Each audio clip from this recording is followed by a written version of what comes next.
कुछ सुनना बाकी है क्या?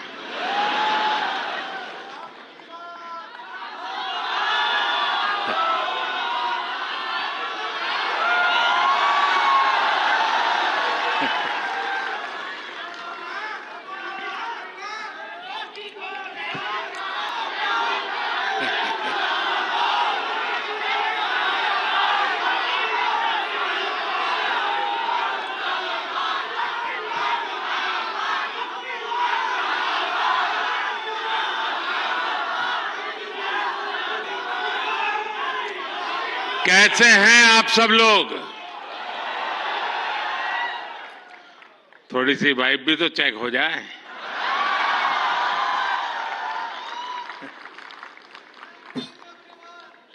इस कार्यक्रम में उपस्थित मंत्रिपरिषद के मेरे साथी अश्विनी वैष्णव जी,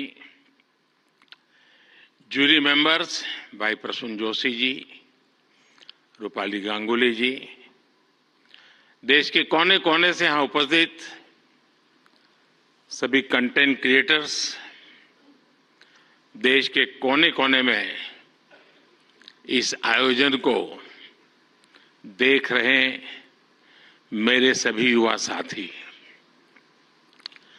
और सभी अन्य महानुभाव, आप सबका स्वागत है, आप सबका अभिनंदन है। और आप वो लोग हैं जिन्होंने अपनी जगह बनाई है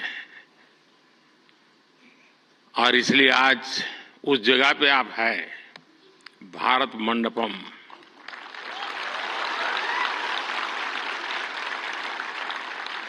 और बाहर सिंबल भी क्रिएटिविटी से जुड़ा हुआ है आते ही। और यही जगह है जहां G20 से सभी मुखिया यहां इकट्ठे हुए थे और आगे की दुनिया कैसे क्रिएट करनी इसकी चर्चा कर रहे थे।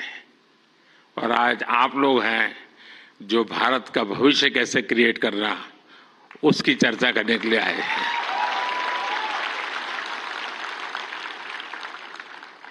साथियों, जब समय बदलता है, टाइम चेंज होता है, जब नए युग की शुरुआत होती है तो उसके साथ कदम से कदम मिलाना ये देश का दायित्व होता है।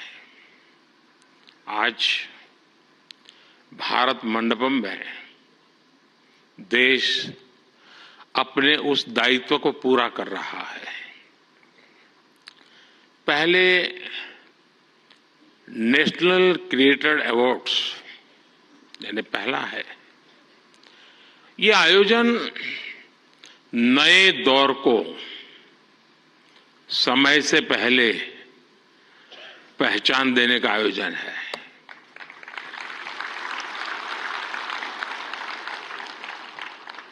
और कुछ लोग मुझे कभी कभी पूछते हैं कि आपकी सफलता का रहस्य क्या है, ऐसा मुझे पूछते हैं। मैं हर एक को जवाब नहीं देता हूं।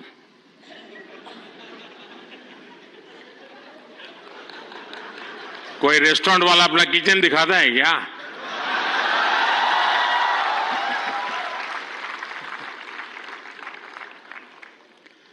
लेकिन आपको मैं बता देता हूं, ईश्वर कृपा है, मैं समय से पहले समय को भांप सकता हूं। और इसलिए ये पहला ऐसा अवार्ड है जो शायद आने वाले दिनों में बहुत प्रमुख स्थान लेने वाला है।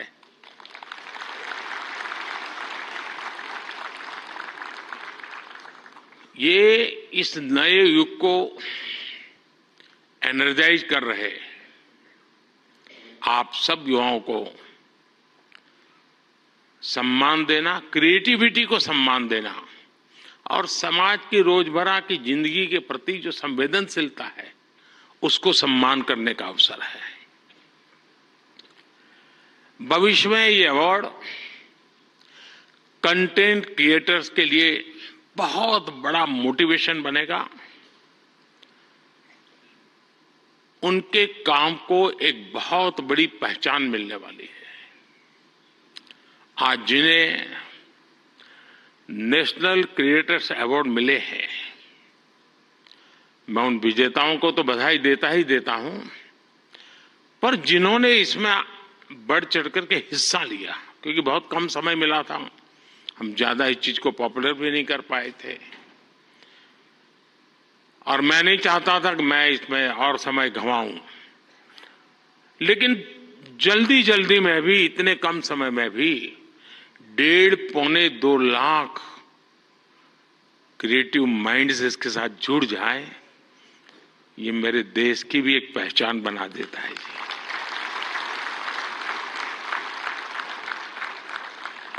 और साथियों, आज एक और पवित्र संयोग है। ये पहला नेशनल क्रिएटर्स अवार्ड महाशिवरात्रि के शुभ दिन पर आयोजित हो रहा है।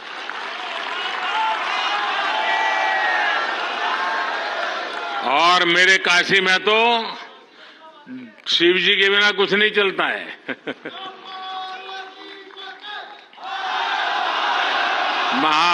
महादेव।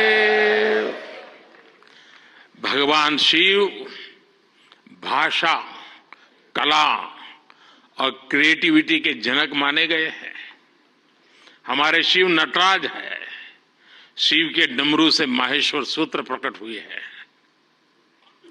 शिव का तांडव लय और सृजन की नींव रखता है इतिहास। और इसलिए यहां जो क्रिएटर्स हैं उनके लिए नए सब्जेक्ट मिल जाएंगे। महाशिवरात्रि के दिन ये आयोजन अपने आप में बहुत बड़ा सुखद संयोग है, और मैं आपको भी और देशवासियों को भी महाशिवरात्रि की बहुत बहुत शुभकामनाएं देता हूं। फ्रेंड्स, आज इंटरनेशनल विमेंस डे भी है, लेकिन मैं देख रहा हूं पहली बार पुरुष ताली बजा रहे हैं, वरना उनको लगता है हमारा तो कोई डे आता नहीं। आज जो अवार्ड मिले हैं उनमें भी बहुत सारी बेटियां मैदान मार गई हैं। मैं उनको भी बधाई देता हूं। और भी मैं देख रहा हूं क्रिएटिव वर्ल्ड में हमारे देश की बेटियां बहुत बड़ी मात्रा में सबको देख रहा हूं। मुझे बहुत गर्व हो रहा है आप लोगों को देख करके। मैं देश की सभी महिलाओं को, बहनों को, बेटियों को इंटरनेशनल विमेंस डे की बहुत बहुत बधाई देता हूं। और आज ही मैं अभी, आप तो यहां बैठे हैं, मैं गैस सिलेंडर का 100 रुपया कम करके आया हूं।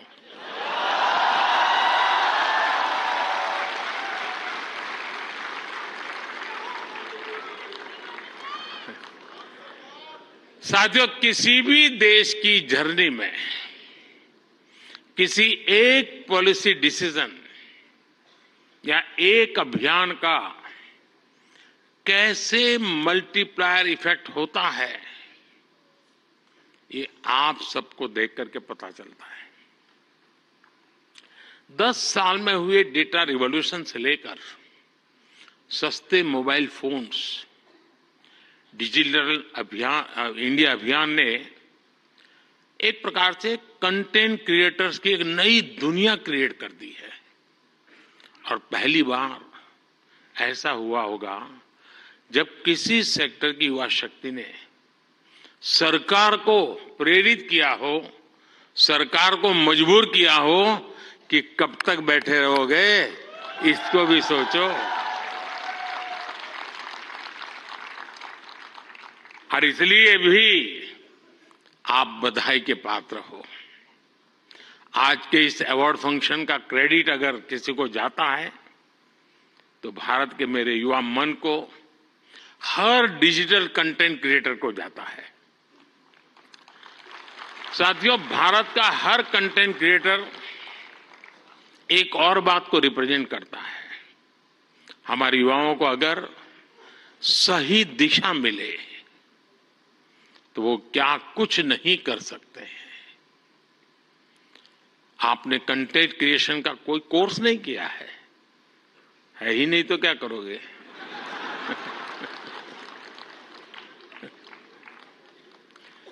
पढ़ाई के टाइम करियर सेलेक्ट करते हुए ये सोचा भी नहीं होगा कि हम कंटेंट क्रिएटर जैसा कुछ बनेंगे, लेकिन अपने भविष्य को पहचाना, फ्यूचर को देखा और ज्यादातर लोगों ने वन मैन आर्मी की तरह काम शुरू कर दिया। अब ये श्रद्धा को देखिए, खुद अपना मोबाइल लेकर के बैठ जाती है। अपने प्रोजेक्ट में आप ही राइटर, आप ही डायरेक्टर, आप ही प्रोड्यूसर, आप ही एडिटर, यानी आपको ही सब कुछ करना होता है। यानी एक प्रकार से इतनी टैलेंट एक जगह पे जमा हो जाए और फिर वो जब प्रकट हो तो उसका सामर्थ्य कितना हो सकता है अंदाज लगा सकते हैं। आपने आइडियाज गढ़े, इनोवेशन किए और उन्हें स्क्रीन पर जीवंत बनाया। आपने दुनिया को न केवल अपनी क्षमता से परिचित करवाया, बल्कि लोगों को दुनिया भी दिखाई। आपने जो हिम्मत दिखाई, उसी के कारण आज आप सब यहां पहुंचे हैं और देश बड़ी आशा के साथ आपको देख रहा है। आपका कंटेंट आज पूरे भारत में जबरदस्त इंपैक्ट क्रिएट कर रहा है। आप एक तरह से इंटरनेट के एमवीपी,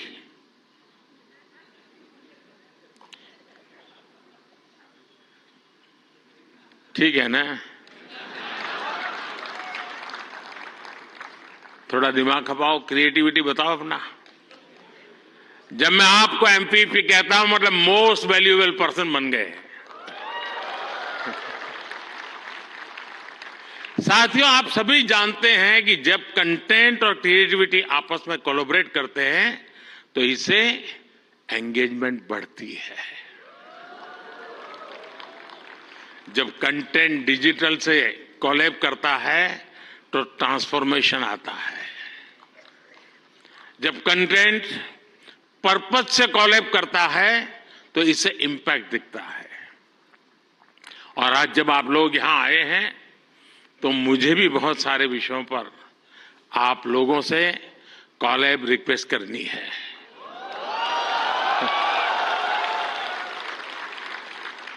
साथियों, एक जमाने में हम छोटी से छोटी दुकानों पर लिखा देखते थे कि यहां बहुत टेस्टी फूड मिलता है, ऐसा देखते थे ना।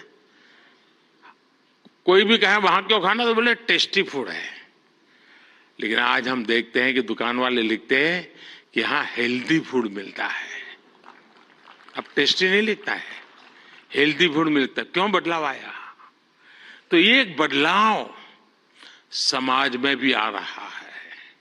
इसलिए कंटेंट ऐसा होना चाहिए जो लोगों में कृतज्ञ भाव जगाए, देश के प्रति आपके जो कर्तव्य हैं उनके लोगों को प्रेरित करें। और आपके कंटेंट का यही डायरेक्ट मैसेज हो, ये जरूरी नहीं है। आप कंटेंट क्रिएट करते हुए इसका ध्यान रखेंगे तो इनडायरेक्टली भी उसमें जरूर झलकेगा। आपको ध्यान होगा, लाल किले से मैंने बेटियों के अपमान का विषय उठाया था। एक बार मैंने ये भी कहा था कि आप बेटी शाम को घर आती है तो पूछते हैं क्यों देर से आई, कहां गई थी, क्यों जल्दी घर नहीं आई। मैंने लाल किले से पूछा था कि मुझे कोई तो माँ बाप बताओ जो अपने बेटे को पूछते हो कि तुम देर से क्यों आ रहे हो, कहां गए थे। बेटी को सब पूछते हैं, बेटे को कोई नहीं पूछता है। मैं कंटेंट क्रिएटर से कहता हूं इस बात को आगे कैसे बढ़ाएं, एक माहौल कैसे बनाएं। समान जिम्मेवारी होनी चाहिए। बेटी देर से आए तो भूकंप हो जाए और बेटा देर से आए, बेटा खाना तो खाया था ना। क्यों भाई? कहने का मेरा मतलब है साथियों कि हमने समाज के साथ जुड़ना है और इस भावना को घर घर पहुंचाने में आप जैसे साथी बहुत अच्छे ढंग से इसको कर सकते हैं। देखिए, आज महिला दिवस पर आप इस संकल्प को फिर दोहरा सकते हैं। हमारे देश की नारी शक्ति का सामर्थ्य कितना ज्यादा है, वो भी आपके कंटेंट का हिस्सा, प्रमुख हिस्सा हो सकता है। मैं जरूर दावे से कहता हूं जी, आप में से कोई थोड़ा क्रिएटिव माइंड के साथ सुबह से रात तक मां क्या करती है उसी को थोड़ा रिकॉर्ड करके उसको एडिट करके रखें। देखने वाले उस परिवार के बच्चे चौंक जाएंगे, अच्छा मां इतना काम करती है। एक साथ करती हैं, यानी आपके पास एक ताकत है, आप इसको ऐसे प्रस्तुत कर सकते हैं। उसी प्रकार से जैसे गांव की जो जिंदगी है, आपने देखा होगा इकोनॉमिक एक्टिविटी में गांव की महिलाएं बहुत बड़ी मात्रा में जुड़ी हुई थी। ये वेस्टर्न लोगों की जो सोच है ना कि भारत में वर्किंग वुमेन नहीं है, अरे भाई वर्किंग वुमेन छोड़, भारत में महिला है तभी तो संसार चल पा रहा है जी।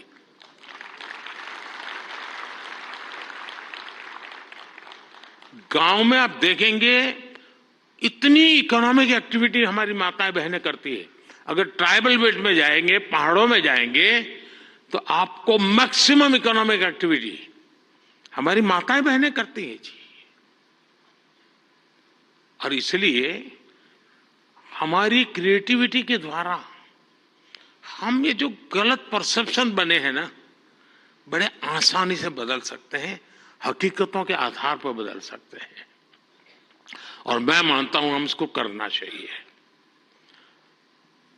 अगर एक दिन की जीवन की सिर्फ साइकिल को हम दिखाएं तो पता चलेगा कि हमारे यहां पशुपालक हो, किसान महिला हो, मजदूरी करने वाली महिला हो, कैसे काम करती, कितनी मेहनत करती है।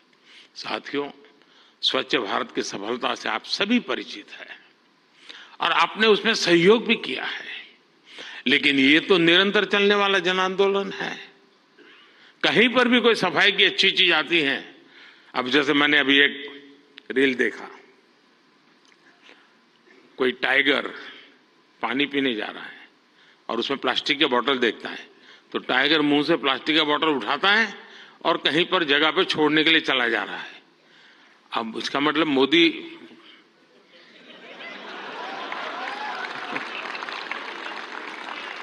किस किस से बात पहुंचाता है, समझ गए ना?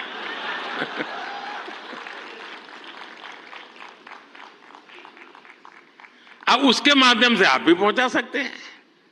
और इसलिए आप इस विषय पर भी लगातार कुछ न कुछ जरूर करते रहिए। एक अहम विषय भी मैं आपसे स्पर्श करना चाहता हूं दोस्तों। ये छोटी छोटी चीजें जो मेरे मन को छूती है, मेरा मन करता है कि क्रिएटिव माइंड के लोग हैं तो शायद मैं मन खोल करके बातें भी कर सकता हूं। मैं भाषण नहीं कर रहा मुझे। जैसे मेंटल हेल्थ, ये बहुत ही छूने वाला विषय जी। और वैसे तो डिजिटल प्लेटफॉर्म पर काफी कंटेंट हंसी मजाक से जुड़ा होता है, लेकिन कई अन्य गंभीर विषय भी होते हैं। मैं देखता हूं मेंटल हेल्थ को लेकर, बहुत बधाई हो आपको, बहुत बधाई हो, बहुत बधाई हो, बहुत बधाई हो। मैं नहीं कह रहा हूं नहीं बनाते हैं, मैंने बोला ही नहीं है जी, मैं ऐसी गलती नहीं कर सकता हूं। मुझे मेरे देश के टैलेंट पे भरोसा है, मुझे मेरे देश के लोगों की संवेदनशीलता मुझसे जरा भी कम नहीं है।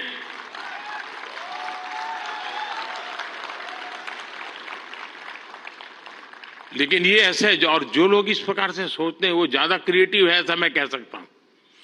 क्योंकि मेंटल हेल्थ को लेकर काफी क्रिएटर्स बहुत अच्छा काम कर भी रहे हैं, लेकिन अभी हमें इस पर और ज्यादा काम करने की जरूरत है।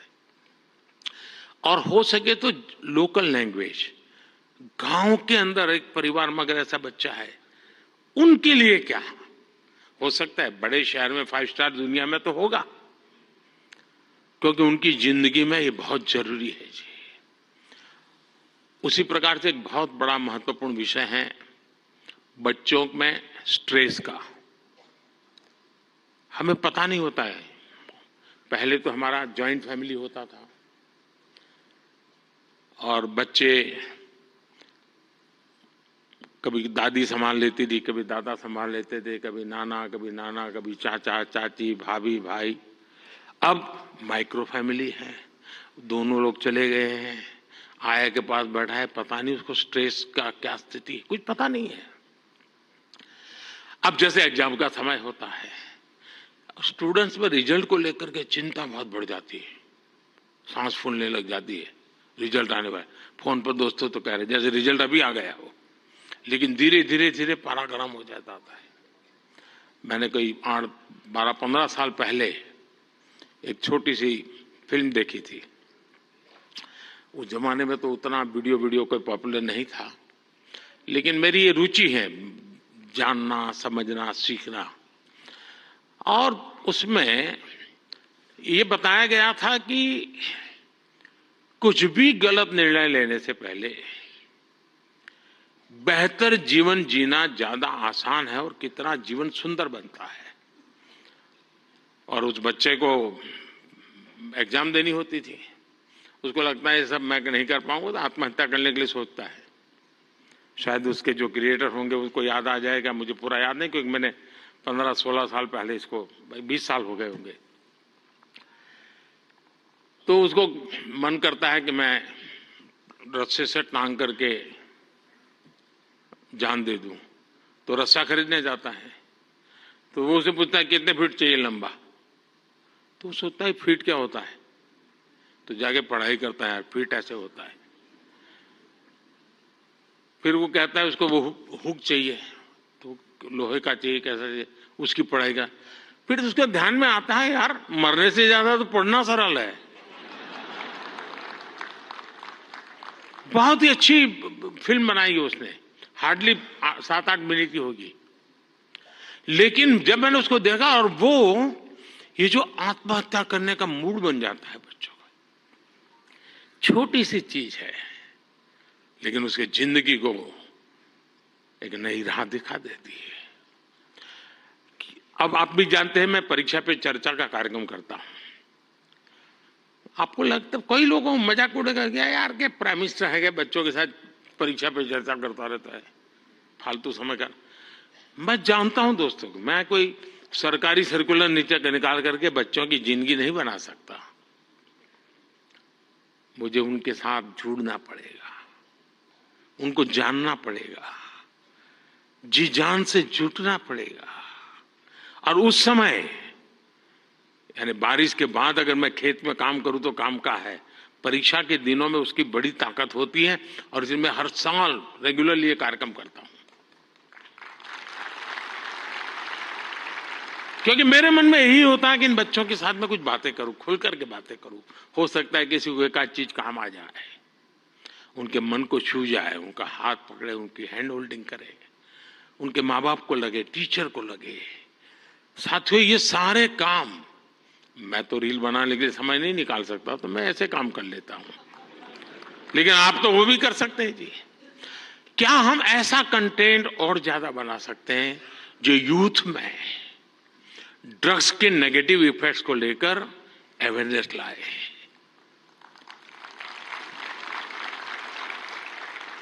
हम बिल्कुल दावे से क्रिएटिव वे में समझा सकते हैं कि drugs is not a cool for youth. वरना क्या है यार, कूल हॉस्टल में बैठे हैं, कूल। साथियों इसमें बहुत बड़ा, और आप लोग हैं बड़े, क्योंकि आप उनके साथ जुड़ सकते हैं, उनकी भाषा में बात कर सकते हैं। साथियों अगले कुछ दिनों में लोकसभा के चुनाव होने जा रहे हैं। आप ये मत सोचिए कि आज का ये इवेंट इसके लिए है।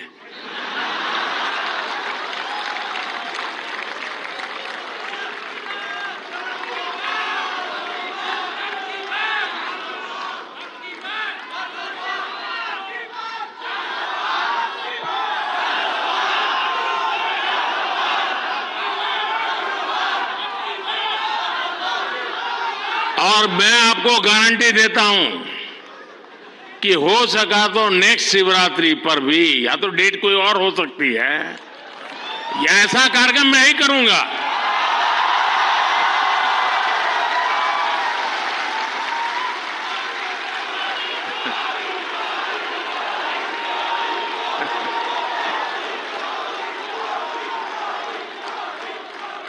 लेकिन मैं लोकसभा चुनाव का विषय उस अर्थ में नहीं लाया हूं, क्योंकि मुझे भरोसा है मुझसे ज्यादा मेरे लिए आप मरते हैं।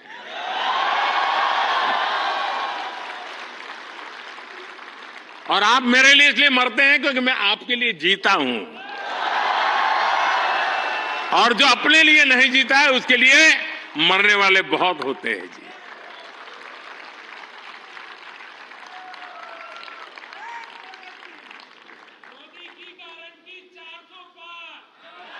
वो मोदी की गारंटी नहीं है, 140 करोड़ देशवासियों की गारंटी है।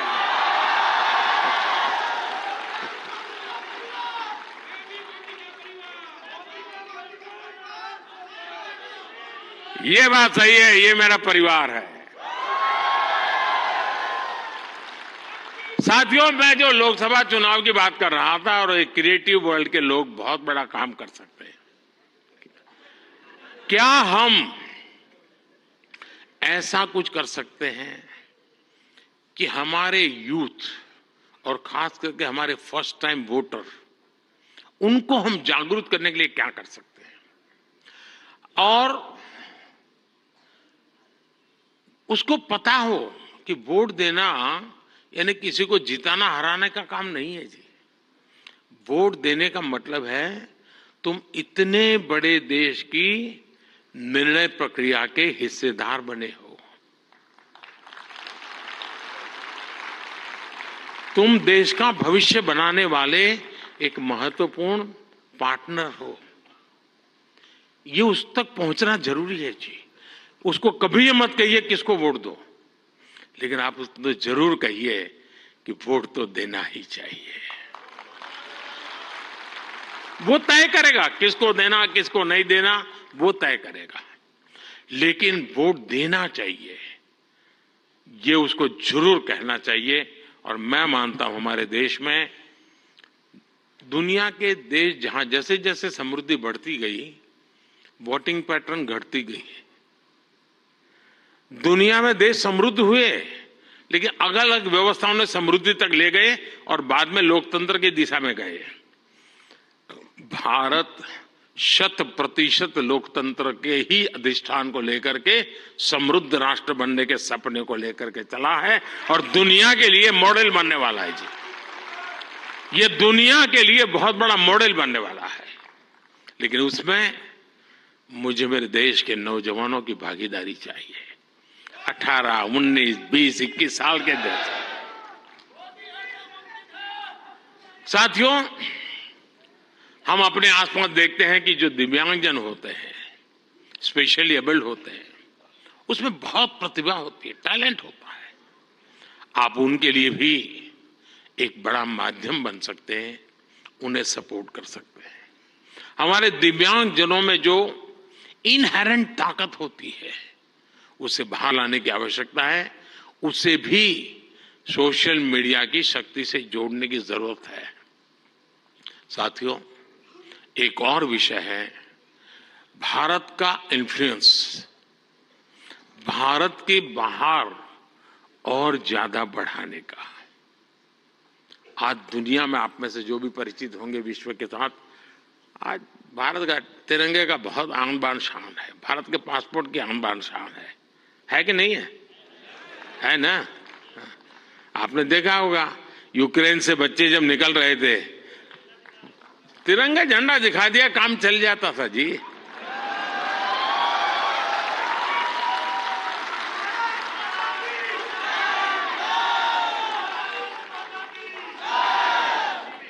ये सामर्थ्य ऐसे ही नहीं आया है दोस्तों, ये सामर्थ्य ऐसा ही नहीं आया है।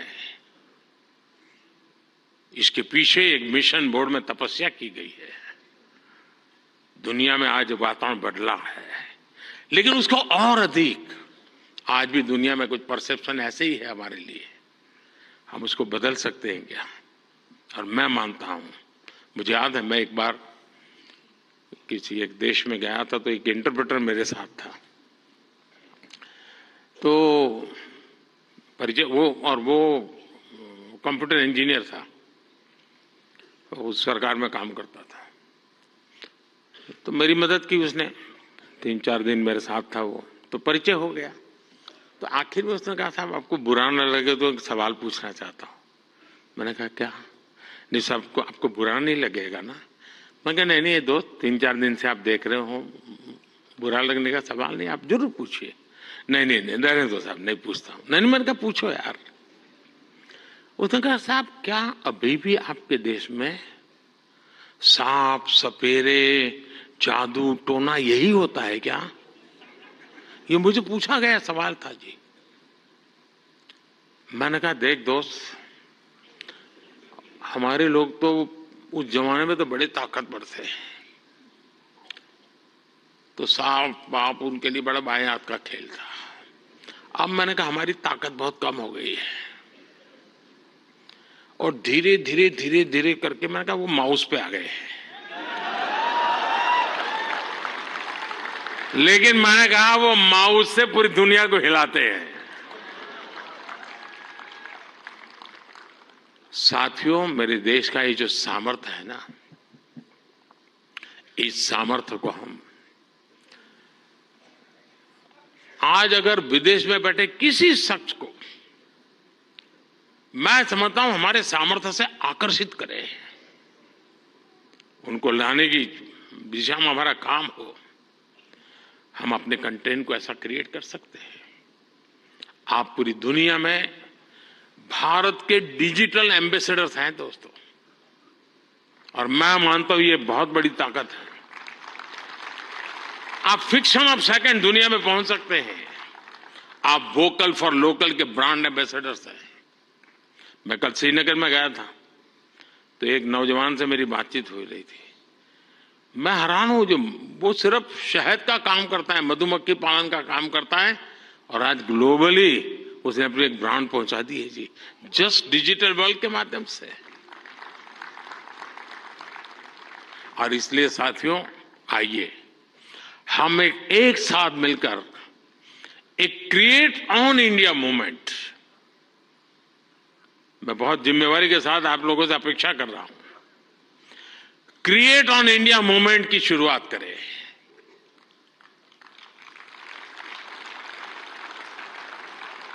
हम भारत से जुड़ी स्टोरीज को, भारत की संस्कृति को, भारत के हेरिटेज और ट्रेडिशंस को पूरी दुनिया से शेयर करें। हम भारत की अपनी स्टोरी सबको सुनाएं। Let us create on India, create for the world. आप ऐसा कंटेंट क्रिएट करिए जो आपके साथ ही आपके देश, हम सबका देश भारत को भी ज्यादा से ज्यादा लाइक्स दे। और इसके लिए हमें ग्लोबल ऑडियंस को भी एंगेज करना होगा, दुनिया की यूनिवर्सिटीज के साथ, दुनिया के नौजवानों के साथ जुड़ना होगा। आज पूरी दुनिया में लोग भारत के बारे में जानना चाहते हैं। आप में से कई लोग विदेशी भाषा को जानते हैं, नहीं जानते होंगे तो आपको एआई की मदद से काम हो सकता है। कुछ लोग सीख भी सकते हैं।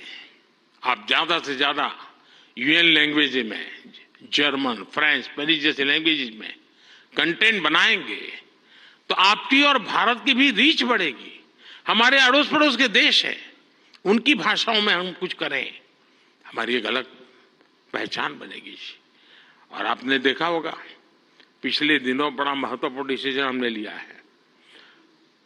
मैं भी कुछ दिन पहले बिल गेट्स के साथ गप्पे मार रहा था,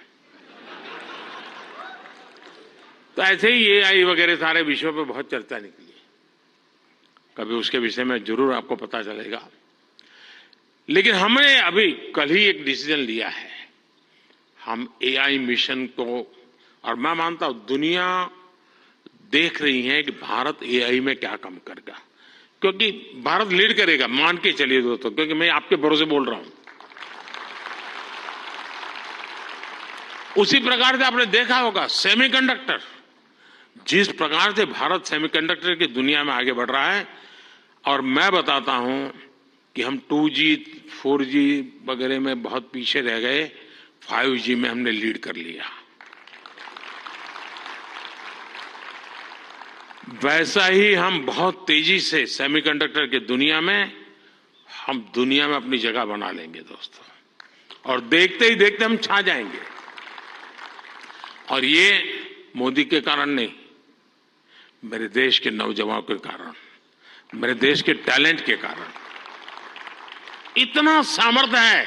मोदी तो सिर्फ अवसर देता है, रास्ते से कांटे हटा देता है, ताकि मेरा देश का नौजवान तेज गति से आगे बढ़ चले। और इसलिए मैं चाहता हूं, जैसे हमारे पड़ोस के देश है, उनकी भाषा है, उनके साथ उनकी सोच समझ के अनुकूल हम जितनी चीजें पहुंचाएंगे, मैं समझता हूं हमारा नाता और जुड़ेगा। हमें अपना विस्तार करना है, अपना प्रभाव पैदा करना है दोस्तों, और ये क्रिएटिव वर्ल्ड बहुत अच्छी तरह कर सकते हैं। और एआई की ताकत आप जानते हैं, आजकल देखा होगा, मैं अभी जो आपसे बात कर रहा हूं, कुछ ही समय में वो आपको हिंदुस्तान की 8-10 लैंग्वेजेज में ये मेरी सारी बातें आपको मिल जाएगी, क्योंकि मैं एआई का उपयोग करता हूं। आपके साथ अगर यहां आते जाते मेरा फोटो निकल गया, तो आप एआई के माध्यम से वो फोटो अपनी कलेक्ट कर सकते हैं। नमो ऐप पर जाएंगे, फोटो बूथ पे चले जाएंगे, आराम से आपको मिल जाएगी मेरी फोटो। आज से 5 साल पहले कहीं मिल गए होंगे, एक कोने में मुझे देख रहे, आपकी एक आंख फोटो में आई है, तो भी वो आपको खींच करके ले आएगा वहां। ये एआई की ताकत है, हमारे देश के नौजवानों की ताकत है। और इसलिए मैं कहता हूं सबको कि भारत के पास ये सामर्थ्य है, हमें सामर्थ्य को लेकर के आगे जाना चाहता है, और नेशनल इंटरनेशनल लेवल पर भारत की एक छवि नई ऊंचाई पर ले जाने का काम हम अपनी इस क्रिएटिविटी से कर सकते हैं। एक फूड क्रिएटर किसी को मुंबई के बड़ा पाव की मशहूर दुकान तक पहुंचा सकता है। एक फैशन डिजाइनर दुनिया भर को ये बता सकता है कि भारत के कलाकारों की खूबी क्या होती है।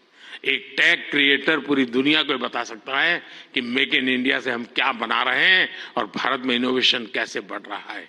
एक गांव में बैठा ट्रैवल ब्लॉगर भी विदेश में बैठे किसी व्यक्ति को अपने वीडियो से हिंदुस्तान की यात्रा के लिए मोटिवेट कर सकता है। हमारे भारत में तो इतने अलग अलग तरह के मेले होते हैं, हर एक पर्व में अपनी एक स्टोरी होती है और दुनिया उसे जानना चाहती है। जो लोग भारत को जानना चाहते हैं, भारत के कोने कोने को जानना चाहते हैं, उनकी भी आप बहुत मदद कर सकते हैं। साथियों, इन सारे प्रयासों में आपकी स्टाइल, आपका प्रेजेंटेशन, आपका प्रोडक्ट, आपके फैक्ट्स, अगर मैं मानता हूं हकीकतों विषय में कॉम्प्रोमाइज कभी मत कीजिए। आप देखिए, एक यूनिक अंदाज में आप जाएंगे। अब देखिए, आर्टिफैक्ट्स तो बहुत होते हैं, आर्कियोलॉजी वाले ने बहुत चीजें निकाली होती है, लेकिन जो म्यूजियोलॉजी जानता है ना, वो जब उसको बनाता है, रखता है, तो हम उस युग में पहुंच जाते हैं। 300 साल पुरानी चीज देखते हैं तो लगता है कि मैं उस समय जी रहा हूं। क्रिएटिविटी की ये ताकत होती है दोस्तों, और मैं चाहता हूं कि मेरे देश के भीतर वो क्रिएटिविटी है जो मेरे देश का भाग्य बदलने के लिए एक बहुत बड़ा कैटलिक एजेंट बन सकता है। और इसी भावना से मैं आज आप सबको मिला, आप सबको बुलाया। आप बहुत ही कम नोटिस से आए, आपने कुछ करके दिखाया है। जूरी को भी मैं बधाई देता हूं, क्योंकि 1.5-2 लाख लोगों की एक एक बारीकी को पहुंचाना बड़ा कठिन काम है, लेकिन आने वाले दिनों में ये काम और अधिक अच्छे ढंग से, अधिक साइंटिफिक ढंग से हम कर पाएंगे। मैं फिर एक बार आप सबको बहुत बहुत शुभकामनाएं देता हूं। बहुत बहुत धन्यवाद।